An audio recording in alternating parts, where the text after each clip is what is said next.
ఈ పరిశుద్ధ దినానికి దేవుడు మనకి ఇచ్చిన వాక్య భాగము కీర్తనలు. చూడండి, కీర్తనల గ్రంథం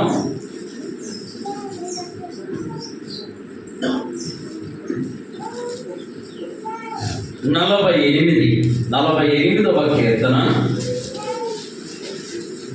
14వ చరణం నేను చదువుతాను. నాతో కలిసి అందరూ బిగ్గరగా చెప్పండి.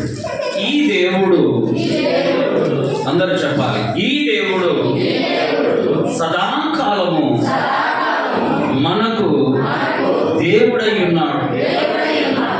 మరణం వరకు ఆయన మనలని నడిపించాడు.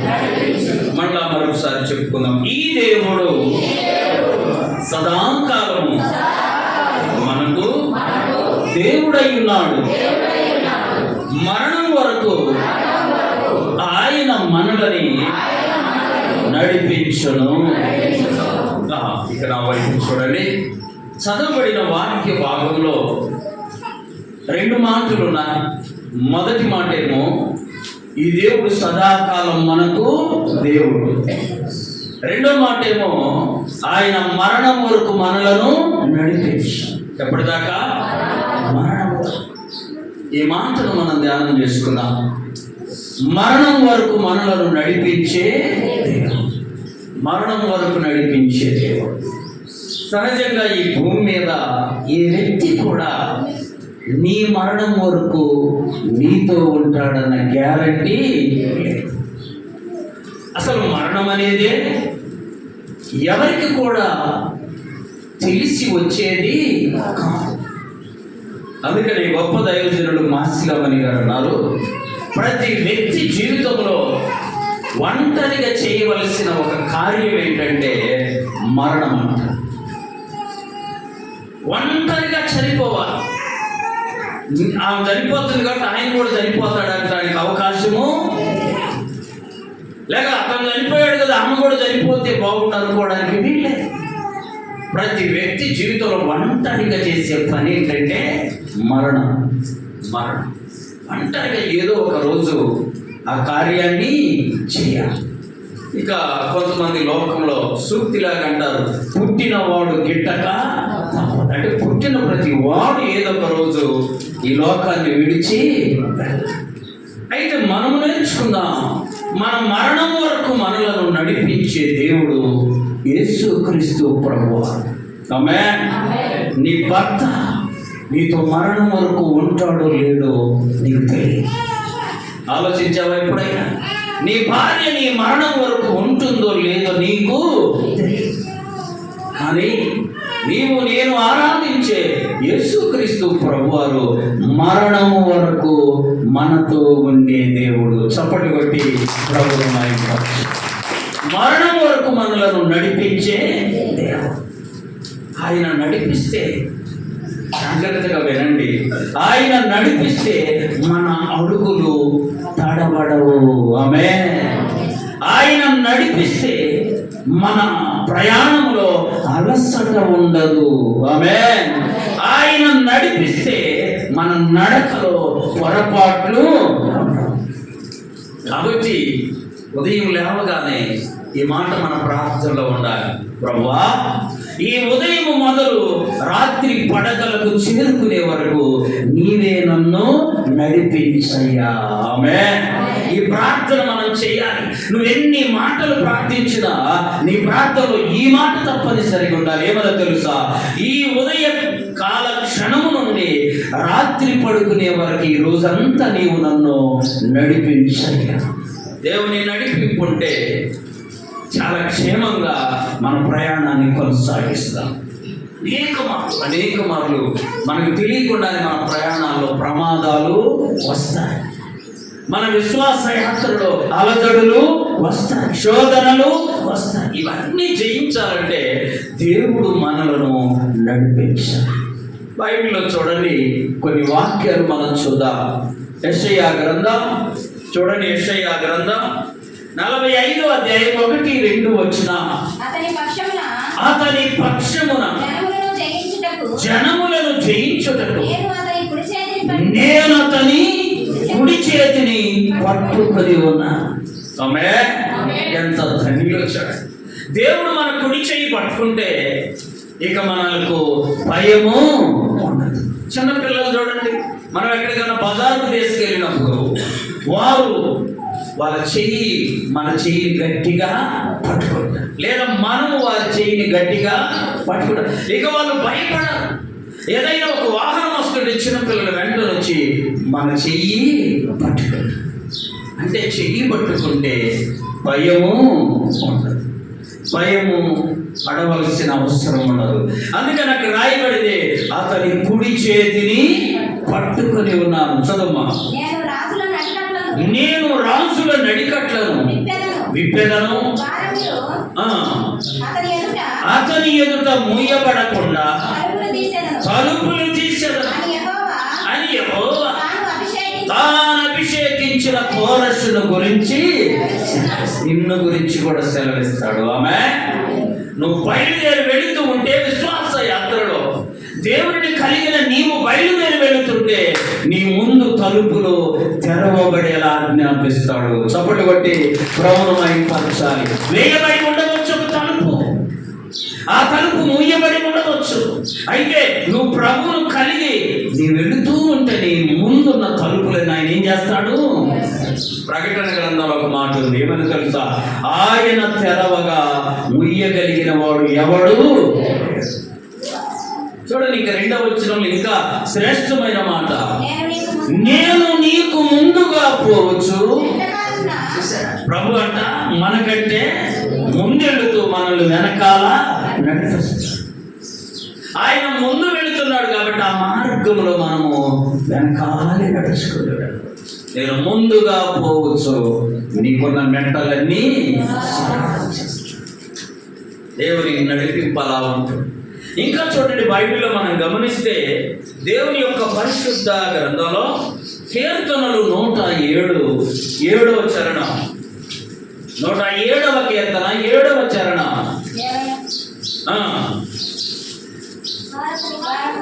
వారొక నివాసపురము చేరునట్లు. ఏ త్రోవ అంటది? దేవుడు నడిపించేది ఎప్పుడైనా ఎలా ఉంటుందో తెలుసా? చక్కని త్రోవ. ఆ త్రోవలో వంకరలు ఉండవు, ఆ త్రోవలో గుంతులు మెట్టలు ఉండవు. ఆయన నడిపించే త్రోవ చక్కని త్రోవ. చూడండి, ఆదికాండం 24వ అధ్యాయం 48వ వచనం. నా తల వంచి యెహోవాకు మొక్కి అబ్రహాముకు నా యజమానుని దేవా యెహోవాను స్తోత్రము చేసి ఎలయనగా ఆయన నా యజమానుడకు సహోదరుని కుమార్తె తీసుకున్నట్లు ఎక్కడ నడిపించాడంట? సరిదప్పిన మార్గంగా. ఏ మార్గం? ప్రభు బిడ్డల్ని ప్రభువు నడిపించే మార్గం సరి అయిన మార్గం. 48వ కీర్తన చూడండి, 48వ కీర్తన 17వ చరణం.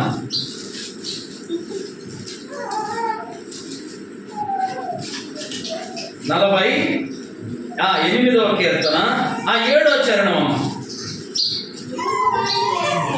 తూర్పు గాలిని లేపి తర్షీషు వాడలను నీవు పగులుగొట్టుచున్నావు.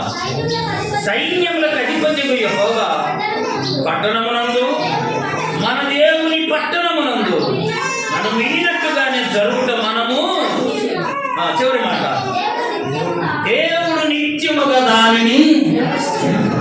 నువ్వు ఒక మార్గంలో వెళుతుంటే, ఆ మార్గం నీవు వెంబడిస్తుంటే, అది సరి అయిన మార్గం అయితే, అది చక్కని త్రోవ అయితే ఆయన నిన్ను దానిలో స్థిరపరుస్తాడు. ఆమె అందులో నేనేం చేస్తాడు? ఇంకా నువ్వు ఎక్కడికి ఎన్నడు దాటిపోకుండా ఆయన నిన్ను స్థిరపరిచే. యెషయా గ్రంథం 48వ అధ్యాయం 17వ వచనం. యెషయా 48:17 నీ విమోచకుడును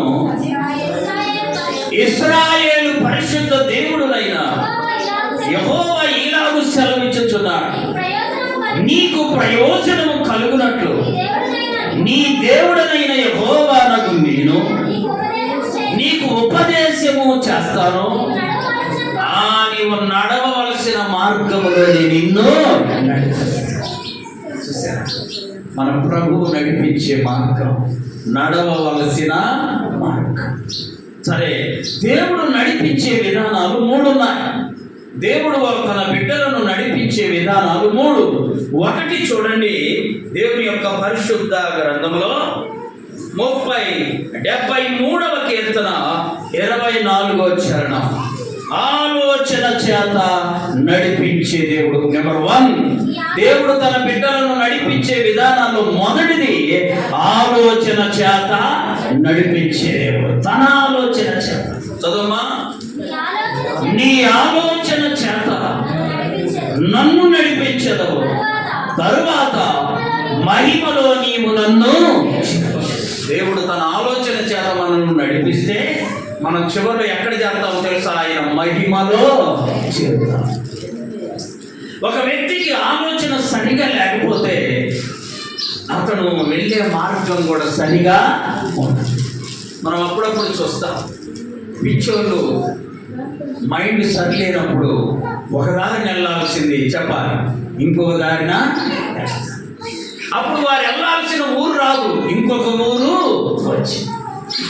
దేవుని వాక్యం సెలవిస్తుంది, దేవుని ఆలోచన చేత మనల్ని నడిపిస్తే ఆయన మహిమలో మనలని చేరుస్తాడు. నీ ఆలోచన దైవ సంబంధమైనది అయితే, నీ ఆలోచన దేవుని వాక్యానుసారమైనది అయితే, ఆ ఆలోచన నిన్ను మహిమలో చేరుస్తుంది. ఎంత అద్భుతం వచ్చాడు. 32వ కీర్తన 8వ చరణం, నీకు ఉపదేశము చేసేదను, నీవు నడవవలసిన మార్గమును నీకు బోధించదను, నీ మీద దృష్టి ఉంచి నీకు. దేవుడు ఆలోచన చెప్పే దేవుడు అందుకని మన ప్రార్థనలో ఈ మాట కూడా ఉండాలి, ప్రభువా నా ఆలోచన నీ చిత్తానుసారమైనదై, నాకు ఒక మంచి ఆలోచన అయ్యా, నాకు మంచి తలంపుని అయ్యా, మంచి ఆలోచన చేత నన్ను నడిపించయ్యా అని ప్రభువుని అడగాలి. నీ ఆలోచన అంత పనికి మాలిందిగా ఉండవచ్చు, కానీ దేవుని ఆలోచన మహిమలో చేర్చే. అందుకనే దావీదు అంటున్నాడయ్యా, నా మీద దృష్టి ఉంచి నాకు ఆలోచన చెప్పు. దేవుడు చెప్పే ఆలోచన మనలని మహిమలో చేరుస్తుంది. చూడండి, దేవుని యొక్క పరిశుద్ధ గ్రంథంలో యెషయా గ్రంథం 9వ అధ్యాయం 6వ వచనం, యెషయా 9:6, ఎలయనగా మనకు శిశువు పుట్టును, మన కుమారుడు అనుగ్రహించబడును, ఆయన భుజం మీద రాజ్యభారం ఉండును, ఆశ్చర్యకరుడు ఆలోచన. మన ప్రభువు ఆలోచన కర్త కాబట్టి ఆయన అడగాలయ్యా, నీ ఆలోచన నాకు, నీ ఆలోచన ప్రకారం నన్ను నడిపించు. ప్రభు ఆలోచన ప్రకారం మనం నడిస్తే మహిమలో చేర్చబడతాం. అంటే ఈ లోకయాత్ర అంతా కూడా ప్రభు ఆలోచన ప్రకారం నడిస్తే మహిమ రాజ్యంలో ప్రవేశిస్తాం. ఇంకా చూడండి, 92వ కీర్తన 5వ చరణం, 92వ కీర్తన 5వ చరణం, యెహోవా నీ కార్యములు ఎంతో దొడ్డవి, నీ ఆలోచనలు అతి గంభీరములు. గొప్ప దేవుని ఆలోచనలు గొప్ప, మనకు వచ్చే ఆలోచనలు చిన్న చిన్నవి, కానీ దేవుని ఆలోచనలు గొప్ప. ఒకసారి దావీదు గారు గొర్రెలను కాచుకుంటూ అడవిలో, అరణ్యంలో ఆ గొర్రెలను కాచుకుంటే ఆ కొండ ఉందంట, అక్కడ సియోను కొండ.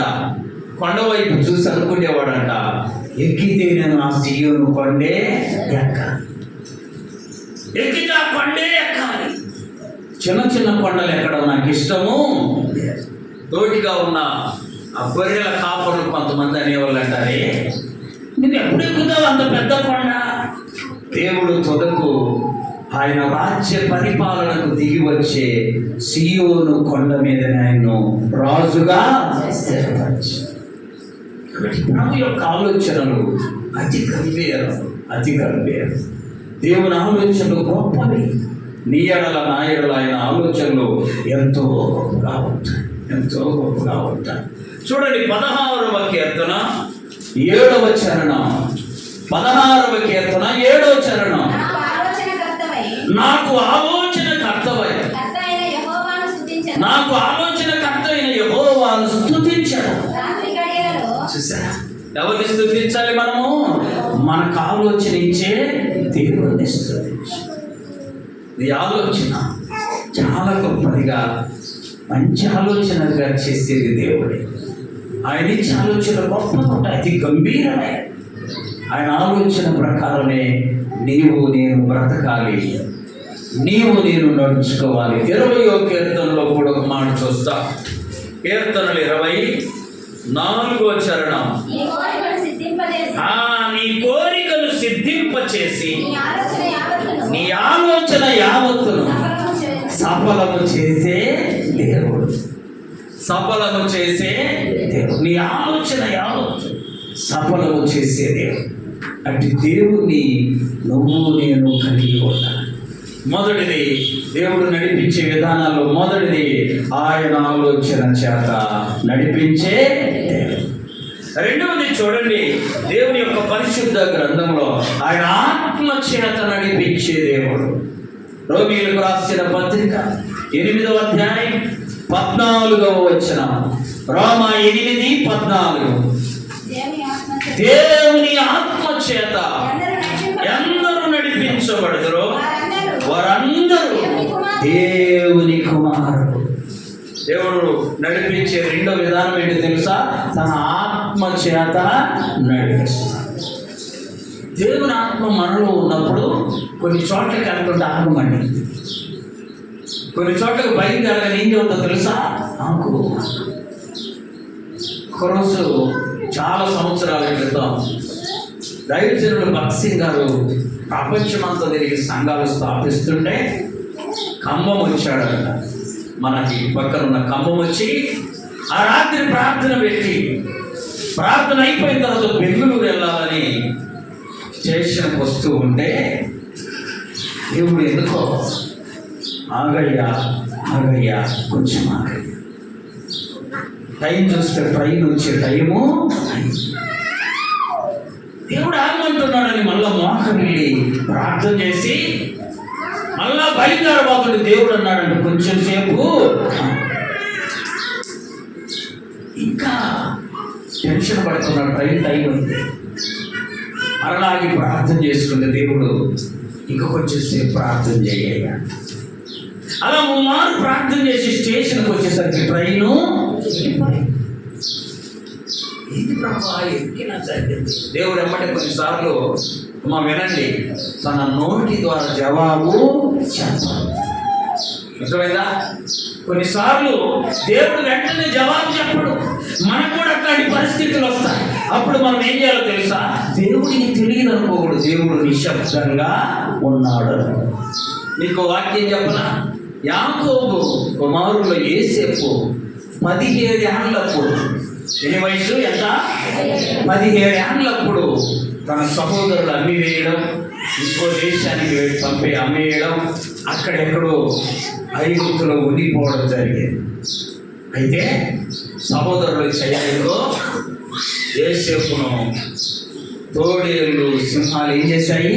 చంపేశాయి అని చెప్పి అతని అన్నిని తీసుకొచ్చి రక్తం ముంచి చూపించేసరికి యాకోబు ఏం చేశాడు? నమ్మాడు. చెప్పాలి, ఇప్పుడు నన్ను ఊరుకుంటాడా? గుండెలు పగిలేలా. ఎందుకని? యోసేపు తన వృద్ధాప్యమందు పుట్టినవాడు. ఆమేన్. బాగా ఏడ్చాడు. అలా ఏడుస్తా ఉంటే ఎన్నేళ్ళు తెలుసా? 13 సంవత్సరాలు ఏడ్చాడు. ఎన్నేళ్ళు?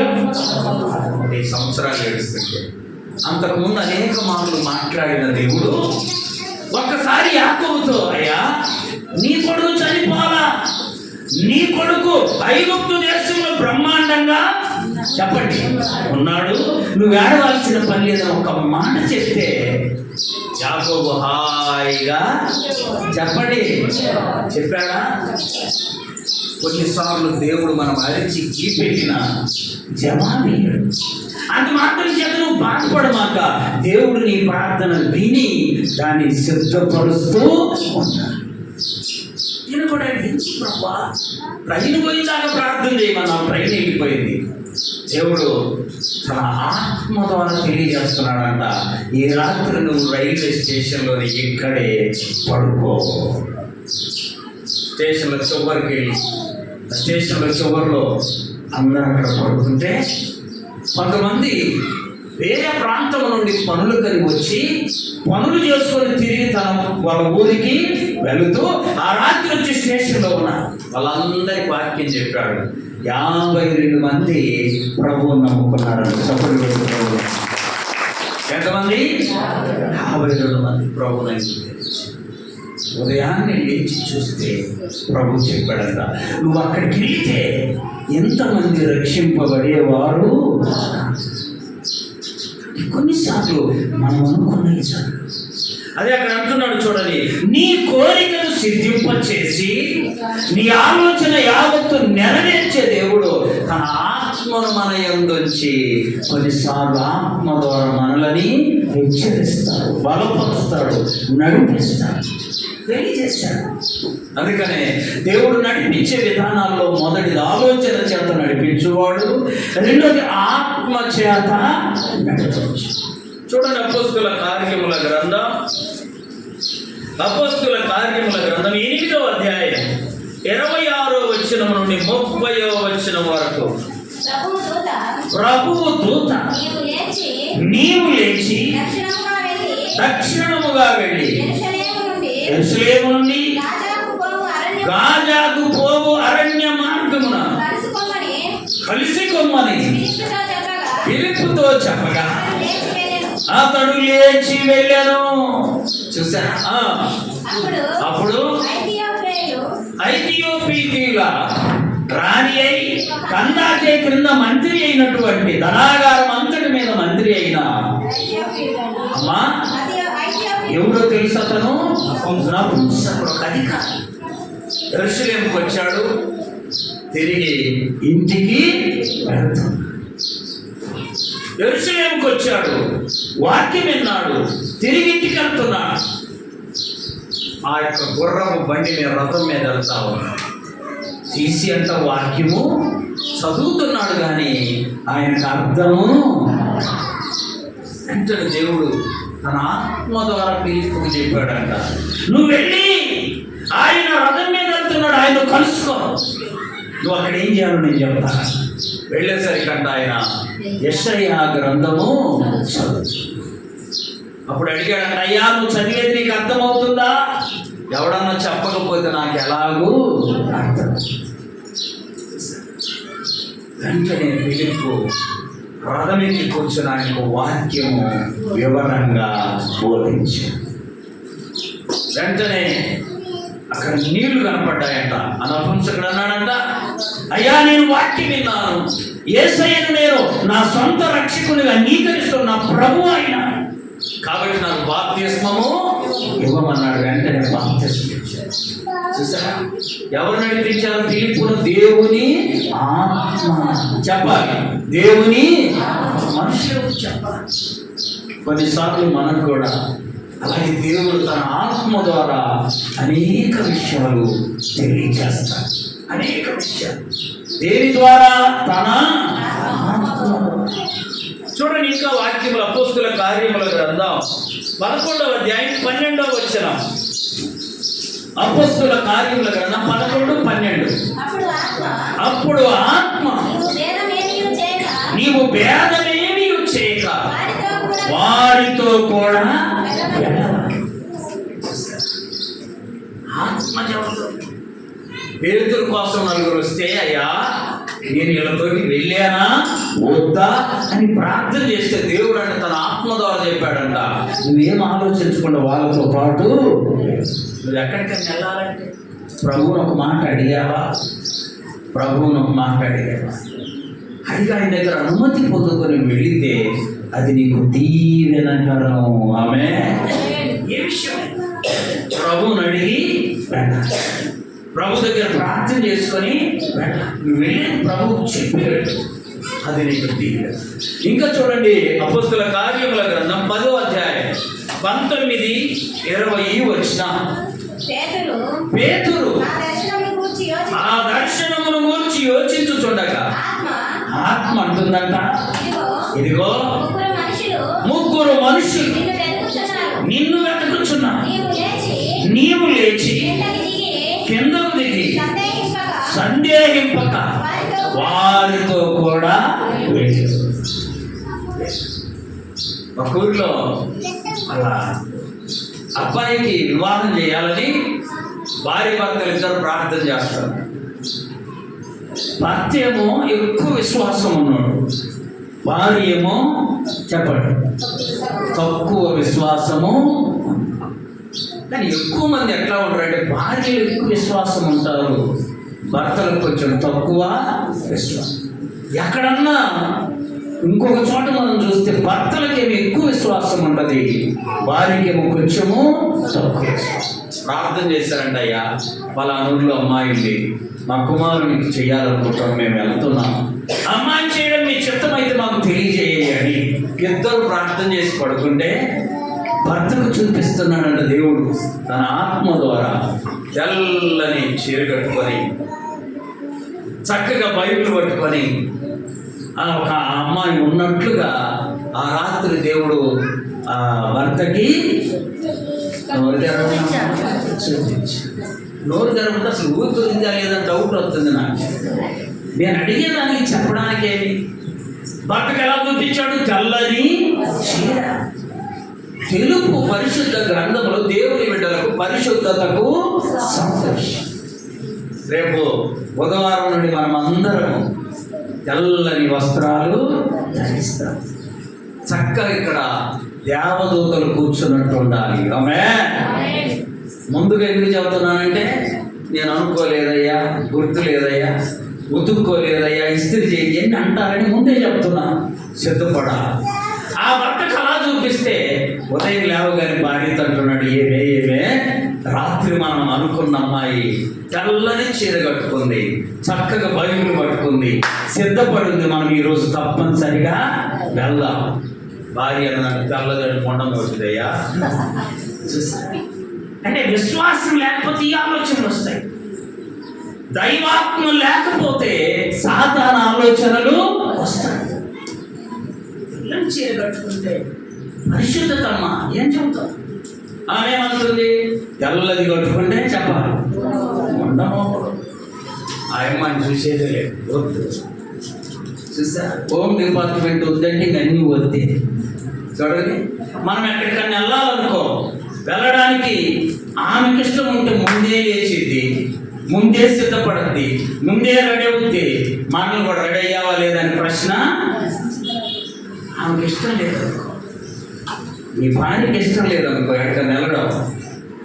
ఉదయం లేస్తే మనం రెడీ ఉందని కూడా వాడు ఇంకా రెడీ.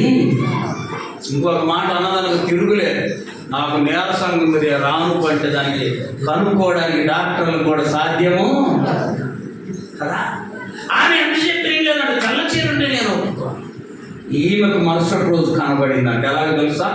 ఇన్ని పూలు పెట్టుకొని, ఏంటమ్మా ఇన్ని పూలు పెట్టుకొని బ్రహ్మాండంగా చెప్పులు వేసుకొని బ్రహ్మాండంగా చీర కట్టుకొని రంగురంగుల చీర కట్టుకొని వస్తుంది. ఇంకొక ఆమెను చూపించాడు అక్కడికి. చూసారా? ఇప్పుడు ఎవరి మాటకి వెళ్ళాలి? ఆమె మాట ప్రకారం అక్కడికి వెళ్ళారు. వెళితే వీళ్ళు వెళ్ళేసరికి ఇన్ని పూలు పెట్టుకుందంట, రంగురంగుల చీర కట్టుకుంది. చూసారా? ఇక చూశారు, ఆ యజమానుడికి మాత్రం ఇది తగిన విధానం కాదనేది మనస్సులో దేవుని ఆత్మ చెప్తారు. సరే, ఆ కూర్చున్న తర్వాత వీళ్ళు అడిగారంటమ్మా, బైబిల్లో ఎన్ని గ్రంథాలు ఉన్నాయి? బైబిల్లో ఎన్ని ఉన్నాయి? 66 గ్రంథాలు ఉన్నాయి. 39 ఏమో పాత నిబంధన, 27 ఏమో కొత్త. మొత్తం 66 గ్రంథాలు ఉన్నాయి. ఏమో ఒక మాట అడిగాడమ్మా, బైబిల్ ఎన్ని గ్రంథాలు ఉన్నాయి? ఆ బైబిల్లో ఉన్నాయి. నాకెడ తెలుసా, నువ్వే చూసి చెప్పయ్యా నాకు. ఆత్మ లేని వాళ్ళకి ఆత్మ సంబంధమైన విషయాల మీద దృష్టి ఉండదు. చూడండి, ఈ ప్రశ్న కూడా, చిన్న ప్రశ్న కూడా జవాబు చెప్పలేదు. సరే, ఇంటికి వచ్చాను. మళ్ళా నేనేమో తెల్ల చీర ఆమెను చేయాలంటాడు, ఆమెమో రంగుల రంగుల చీర. చివరికి ఆమెను పెళ్లి చేస్తే ఆ అమ్మాయి చర్చికి నేను చచ్చినా కానీ, కొంతమందికి తెలియక నేను చస్తే కూడా రాను. చచ్చి ఎందుకు వస్తారా? ఆయన అన్నాడు నాతో, మీ గుడికి చచ్చినా కానీ రానయ్యా. ఏందయ్య ఈ మాటని అన్నానయ్యా, చచ్చిన వాళ్ళు గుడికి. ఒకవేళ 30 ఏళ్ళ నాడు చచ్చిపోయిన వాళ్ళు గుడికి వస్తే మీరందరూ చేస్తారు, అవునా కదా? 30 సంవత్సరాల నాడు చనిపోయిన వాడు ఇక్కడికి వస్తే బతుకున్న వాళ్ళందరూ కదా. ఎందుకయ్యా అన్నామంటే, పోయిన ఆదివారం నువ్వు వాక్యం చెప్పేటప్పుడు నాకెళ్ళే ఏళ్ళు చూపావు, నాకెళ్ళే చూపి చెప్పావు, నా గురించే చెప్పావు. ఏం చెప్పానయ్యా? నాకు గుర్తులేదు. చెప్పాను, సినిమాలు చూడకూడదు. ఆ రోజు నేను సినిమాకు పోయా, నా గురించే నువ్వు. నాకు అసలు తెలియదు ఆయన సినిమాకు పోయిన సంగతే. అలా అనుకుంటాను. చూడండి, ఆయన మందిరానికి చొదకి ఈ చేసుకున్నాము కూడా ఇబ్బంది అయింది. విడాకులు ఇచ్చేశారు, కొంత ఆస్తిని ఇచ్చారు. ఇప్పుడు మళ్ళా ప్రార్థన చేసి మొదటి అమ్మాయిని వివాహము చేసుకున్నారు. చక్కగా ప్రార్థన, చక్కగా ఆత్మ సంబంధమైన నడిపింపు, చక్కగా దేవుని యొక్క బిడ్డగా బహుభద్రమైనటువంటి భక్తి కలిగి ఈ ఆత్మ దైవ సంబంధమైనదైతే ఆత్మ సంబంధమైన నడిపింపే నీకు వచ్చింది. నీలో ఉన్న దురాత్మ అయితే దురాత్మ సంబంధమైన ఆలోచన నీకు వచ్చింది. కాబట్టి దేవుడు నడిపించే విధానాల్లో రెండవది తన ఆత్మ ద్వారా నడిపిస్తాడు. చెప్పాలి, మొదటిది ఆలోచన చేత నడిపిస్తాడు, రెండవది ఏంటి? ఆత్మ ద్వారా నడిపిస్తాడు. మూడవది చూడండి, దేవుని యొక్క పరిశుద్ధ గ్రంథంలో నిర్గమకాండం 13వ అధ్యాయం 12వ వచనం. నిర్గమకాండం 13:12. ప్రతి తొలి చూలు పిల్లను సంతతిలో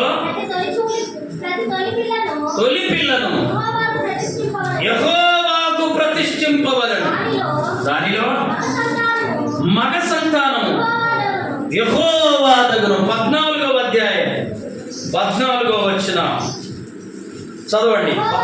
19వ వచనం, 14వ అధ్యాయం 19వ వచనం. అప్పుడు ఇశ్రాయేలీయుల ఎదుట సమూహమునకు ముందుగా నడిచి దేవదూత ఆ వారి వెనుకకు పోయి వెంబడించెను. ఆ మేఘ స్తంభం వారి ఎదుట నుండి పోయినప్పుడు, వారికి వెనుక నిలిచినప్పుడు అది ఐగుప్తీయులకు ఇశ్రాయేలీయుల సేనకు నడుమ ప్రవేశించారు. అలా ప్రవేశించినప్పుడు మేఘము పగలేమో ఎండ తగలకుండా ఉంది, రాత్రేమో వెలుగును ఇచ్చింది. దాని సారాంశం ఏంటంటే, దేవుడు తన బిడ్డలని వెలుగులో నడిపిస్తాడు. ఆమేన్. మన పితరులైన ఇశ్రాయేలీయులు అరణ్యంలో యాత్రలు నడుస్తూ ఉంటే పగలేమో మేఘస్తంభంలో ఉండి ఎండ లేకుండా చేసిందంట, రాత్రి అంతా అగ్నిస్తంభంలో నుండి వెలుగును ఇచ్చింది. దేవుడు మనల్ని నడిపించే విధానం మూడోది ఏంటంటే వెలుగులో నడిపించే, వెలుగులో నడిపిస్తాడు. చూడండి, యోహాను సువార్త 12వ అధ్యాయం 8వ వచనం. యోహాను సువార్త 12వ అధ్యాయం 8వ వచనం. మరలా యేసు నేను లోకమునకు వెలుగును, నన్ను వెంబడించువాడు చీకటిలో నడువక జీవపు 8:12 యోహాను సువార్త 8వ అధ్యాయం 12వ వచనం. మరలా యేసు నేను లోకమునకు వెలుగును, నన్ను వెంబడించువాడు చీకటిలో నడువక జీవపు వెలుగు కలిగి. దేవుని యొక్క బిడ్డలను దేవుడు వెలుగులో నడిపిస్తాడు. ఆమె ఎక్కడ నడిపిస్తాడమ్మా? చీకట్లో. సైతాన్ ఎక్కడ నడిపిస్తుంది? చూడండి ఎంత వ్యత్యాసం. యోహాను సువార్త 1వ అధ్యాయం 4వ వచనం. ఆయనలో జీవముండెను, ఆ జీవము మనుషులకు. వెలుగులో నువ్వు నడిస్తే తొట్టిల్లా, వెలుగులో నువ్వు నడిస్తే నీ అడుగులు తడబడ. అందుకని దావీదు గారు అంటాడు, చూడండి, నీ వాక్యము నా పాదములకు, దీపమును నా త్రోవకు. ఇశ్రాయేలీయుల కొరకంట దేవుడు ఆ మేఘాన్ని సిద్ధపరిస్తే అది పగలేమో ఇశ్రాయేలీయులకు నీడగా ఉండేది, రాత్రి ఏమో వెలుగుగా ఉండేది. అప్పుడు రాత్రి చక్కగా ప్రయాణం చేసేవాళ్ళు, పగలంతా విశ్రాంతి తీసు. పగలు మేఘస్తంభమై, రాత్రి అగ్ని స్తంభమై. పగలు మేఘస్తంభమై, రాత్రి అగ్ని స్తంభమై. నా పితరులను ఆవరించి ఆదరించిన మహనీయుడు. పగలు మేఘస్తంభమై, రాత్రి అగ్ని స్తంభమై. నా పితరులను ఆదరించిన మహనీయుడు. విజయాశీలుడా, పరిశుద్ధాత్ముడా, విజయాశీలుడా, పరిశుద్ధాత్ముడా, నిత్యము నాతో నిలిచి ఉన్నవాడా.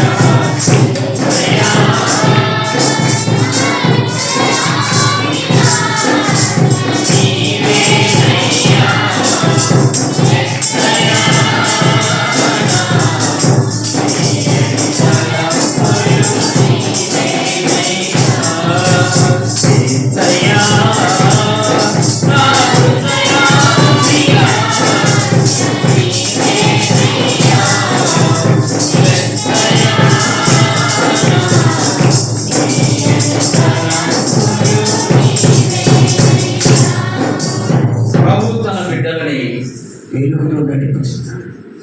ఎందుకో తెలుసా? ఆయన వెలుగు, ఆయనను వెంబడించే మనం కూడా వెలుగు సంబంధం. వెలుగులో నడిస్తే నీకు భయం ఉండదు, వెలుగులో నడిస్తే నువ్వు తొట్టిల్లు. కాబట్టి దేవుడు తన బిడ్డలని వెలుగులో నడిపిస్తాడు. చెప్పండి, దేవుడు నడిపించే 3 విధాలు. 1 తన ఆలోచన చేత నడిపిస్తాడు, 2 తన ఆత్మ చేత నడిపిస్తాడు, 3 తన వెలుగులో నడిపిస్తాడు. వెలుగులో నడిచి వెలుగు సంబంధులముగా ఉండి వెలుగై ఉన్న యేసయ్య బిడ్డలముగా ఈ లోక యాత్ర అంతయు కొనసాగుదుముగాక. మోకరించండి, ప్రార్థన చేసుకుందాం.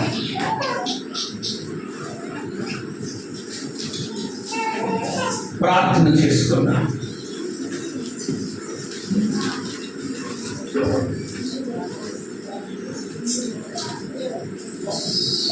ఎంతవరకు